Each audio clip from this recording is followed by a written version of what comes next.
UP की किन सीटों पर बीजेपी ने अब तक नहीं घोषित किए उम्मीदवार।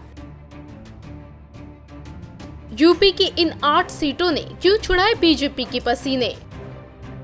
2014 के लोकसभा चुनाव में बीजेपी ने अपने सहयोगियों के साथ मिलकर यूपी की 80 में से 73 सीटों पर कब्जा जमाया था, लेकिन इस बार एसपी बीएसपी के हाथ मिलाने से बीजेपी की राहें आसान नहीं लग रही हैं।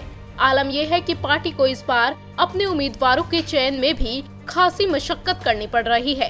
पार्टी ने अब तक 72 सीटों के लिए उम्मीदवारों का ऐलान तो कर दिया है, लेकिन बाकी बची 8 सीटों के प्रत्याशी तय करने में बीजेपी के पसीने छूट रहे हैं। दरअसल बीजेपी ने यूपी की जिन 8 सीटों के लिए अपने उम्मीदवारों के नामों का ऐलान किया है, उनमें गोरखपुर, देवरिया, संत कबीर नगर, भदोही, जौनपुर, अंबेडकर नगर और प्रतापगढ़ प्रमुख हैं। यहाँ न तो कोई फॉर्मूला फिट हो रहा है और न ही कोई चेहरा। इन सीटों पर बीजेपी को उम्मीदवार उतारने में बेहद कड़ी मशक्कत करनी पड़ रही है।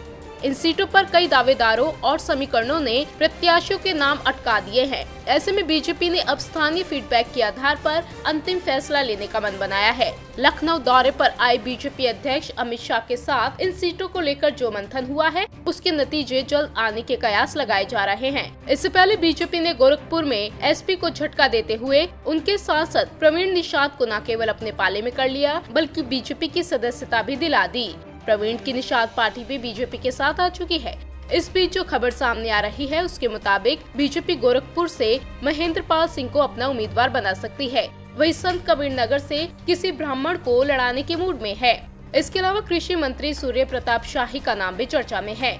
देवरिया से प्रदेश प्रवक्ता शलभ मणि त्रिपाठी का नाम भी चल रहा है। उधर बीजेपी के 2 सहयोगी दलों निषाद पार्टी और ओम प्रकाश राजभर के साथ अब तक सहयोगी दल नहीं बना पाने वाले जनसत्ता दल के राजा भैया को लेकर भी भदोही, प्रतापगढ़ और जौनपुर की सीटें फंसी हुई हैं। बीजेपी निषाद पार्टी को भदोही, अंबेडकर नगर या जौनपुर से एक सीट देने पर विचार कर रही है।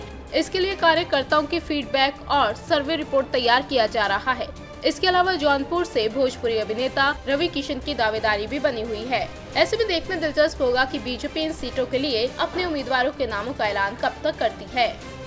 इंडिया न्यूज़ वायरल की रिपोर्ट।